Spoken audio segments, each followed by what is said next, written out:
Bien-aimés frères et sœurs, je vous salue au nom précieux de Jésus. Comment allez-vous? Êtes-vous en bonne santé et heureux? Vous devez toujours vous réjouir en Jésus et être dans l'allégresse. C'est le désir du Seigneur. Alors, pourquoi devriez-vous être triste? Le Seigneur ne vous aide-t-il pas? N'est-il pas le Seigneur qui connaît la douleur de votre cœur? Il est le Dieu qui vous parle, vous réconforte et vous guide. Eh bien, vous vous demandez peut-être pourquoi cet endroit a l'air différent et de quel lieu il s'agit. Avez-vous entendu parler du célèbre serviteur de Dieu, le docteur Billy Graham? Il a prêché l'Évangile au plus grand nombre de personnes dans le monde. C'est un homme de Dieu qui a conduit des millions de personnes au salut. Cette bibliothèque a été fondée en son nom. Ils en ont fait un musée appelé la Billy Graham Library. Ici, ils ont retracé comment il a été sauvé. Comment est-il entré au ministère? Comment a-t-il exercé son ministère? Et enfin, comment a-t-il mené sa course victorieusement et l'a-t-il achevé? Où se trouve CE Musée? Il est situé à Charlotte, en Caroline du Nord. Il est né et a grandi ici, dans un village. Son père possédait une grande ferme de bétail et faisait de l'agriculture. C'est ici qu'il est né et a grandi. C'est en ce lieu que le docteur Billy Graham a été touché par le Seigneur et est devenu un grand homme de Dieu. Il a prêché l'Évangile à travers le monde entier. Après son décès, sa dépouille mortelle a finalement été ramenée ici. Avant cela, elle avait été exposée au Capitole, le bâtiment du Parlement, à Washington, D.C.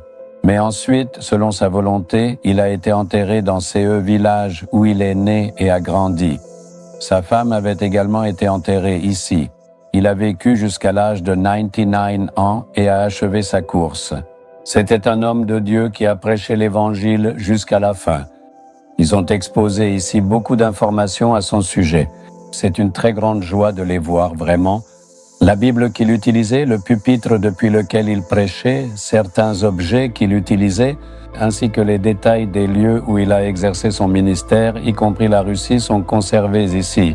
Il a voyagé à travers le monde et il n'y a aucun pays où il ne soit allé. Il est aussi venu en Inde pour prêcher l'Évangile. En 1973, alors qu'il prêchait lors d'une réunion à Chennai, Dieu m'a donné l'opportunité d'y exercer mon ministère en tant que conseiller. J'ai travaillé comme bénévole. Je remercie sincèrement Dieu de m'en souvenir encore aujourd'hui. Alors, quand vous irez en Amérique, ne manquez pas de visiter cet endroit. Eh bien, vous vous demandez quelle parole le Seigneur a pour moi aujourd'hui. Psaume 147:3. Il guérit ceux qui ont le cœur brisé et il pécuence leurs blessures. Le Seigneur, dans sa grande miséricorde, guérit les cœurs brisés et panse leurs blessures. Avez-vous le cœur brisé aujourd'hui, un cœur lourd de chagrin et de peine? Votre cœur est-il profondément affecté par les épreuves de la vie? Quelqu'un a dit quelque chose, quelqu'un a fait quelque chose, mon cœur est brisé. Es-tu devenu comme ça? Un cœur brisé ne se montre pas à l'extérieur. Tu n'arrives peut-être pas à le montrer. Tu dis que tu vas bien, mais intérieurement, n'est pas le cas. Ton cœur est profondément brisé, tu es vraiment blessé à l'intérieur, au plus profond de toi-même. Quelqu'un t'a blessé, t'a fait du mal. Ils ont peut-être t'ont blessé par leurs paroles, leurs actes, en te rejetant ou en t'insultant. Es-tu là debout avec un cœur blessé? Jésus est le Dieu qui s'approche de toi, guérit ton cœur et panse tes blessures. Il dirait, j'ai été brisé sur la croix, mon cœur a été brisé, ils m'ont blessé. Ils ont profondément blessé mon cœur plus qu'ils n'ont réellement blessé mon corps. Ils m'ont faussement accusé et ont très mal parlé de moi. Ils m'ont humilié autant qu'ils le pouvaient, de manière excessive. Ils m'ont tellement insulté et j'ai été blessé. J'ai traversé ce chemin. Sais-tu pourquoi?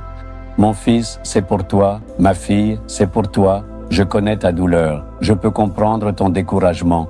Je sais que tu as le cœur brisé. Ma fille, je sais que tu es blessée au plus profond de ton cœur. C'est pourquoi je te parle. Je suis le Dieu qui panse tes blessures. Je suis le Seigneur qui te guérit. Ne te décourage pas, tout cela n'est pas permanent. Ne m'ont-ils pas tant blessé et meurtri sur la croix? Combien de temps cela a-t-il duré? Je suis ressuscité vivant le 3e jour. Après cela, plus personne n'a pu me blesser. Il y aura sûrement une fin à tout cela. N'aie pas peur. Ne te décourage pas et ne sois pas troublé. C'est à toi seul que je parle. Je pense tes blessures. Je te dis, ne sois pas troublé. As-tu vu combien il est un grand Dieu? Maintenant regarde-le et dis, Seigneur, tu m'aimes tant. j'ai le cœur brisé et je suis blessé. Merci de me parler. Pose ta main sur ton cœur. Puis dis, ô Jésus, tu m'aimes tellement, si profondément. Tu as pansé mon cœur blessé et meurtri. Tu as véritablement consolé mon cœur brisé et affligé. Tu restes si proche de moi. Tu as été frappé et meurtri pour moi et tu as traversé ces chemins. Merci de me consoler et de panser mes blessures maintenant. Merci. Au nom de Jésus, Amen, Amen. Abonnez-vous à la chaîne YouTube Jésus Redeems français. Cliquez sur le bouton s'abonner et cliquez également sur l'icône cloche pour recevoir des mises à jour sur nos nouveaux programmes quotidiens.